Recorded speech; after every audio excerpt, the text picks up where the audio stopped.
أعوذ بالله من الشيطان الرجيم. فلا أقسم بمواقع النجوم وإنه لقسم لو تعلمون عظيم.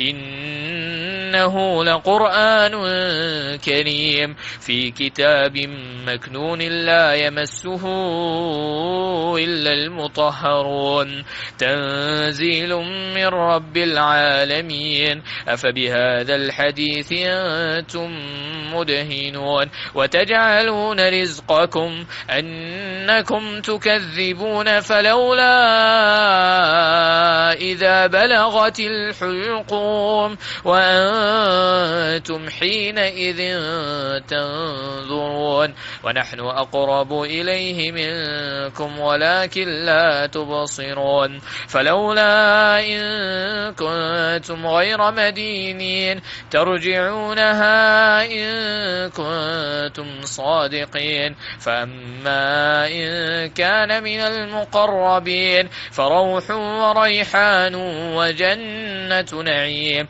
وأما إن كان من أصحاب اليمين فسلام لك من أصحاب اليمين. وأما إن كان من المكذبين الضالين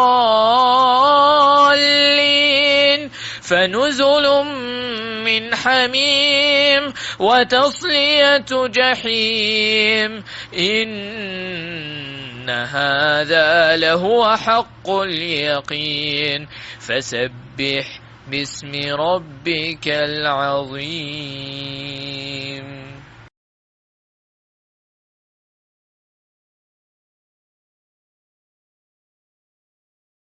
Then I swear by the setting of the stars, and indeed it is an oath, if you could know, most great. Indeed, it is a noble Quran. In a register well protected, none touch it except the purified. It is a revelation from the Lord of the world. Then is it to this statement that you are indifferent and make the thanks for your provision that you deny the provider? Then why the soul at death reaches the throat? And you are at that time looking on, and our angels are nearer to him than you, but you do not see. Then why do you not, if you are not to be recompensed, bring it back, if you should be truthful? And if the deceased was of those brought near to Allah, then for him is rest and bounty and a garden of pleasure. And if he was of the companions of the right, then the angels will say, peace for you, you are from the companions of the right. But if he was of the deniers, who were astray, then for him is accommodation of scalding water and burning in hellfire. Indeed, this is the true certainty. So exalt the name of your Lord, the Most Great.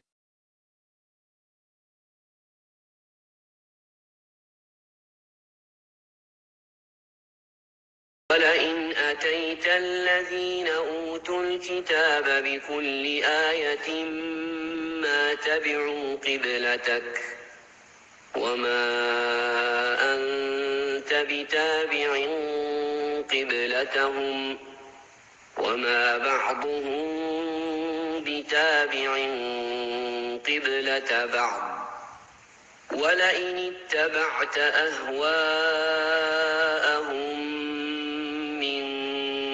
بعد ما جاءك من العلم إنك إذا لمن الظالمين. And even if you were to bring to the people of the scripture, Jews and Christians, all the ayat, proofs, evidence, verses, lessons, signs, revelations, etc., they would not follow your Qibla, prayer direction, nor are you going to follow their Qibla, prayer direction. And they will not follow each other's Qibla, prayer direction. Verily, if you follow their desires after that which you have received of knowledge from Allah, then indeed you will be one of the Zalimin, polytheists, wrongdoers.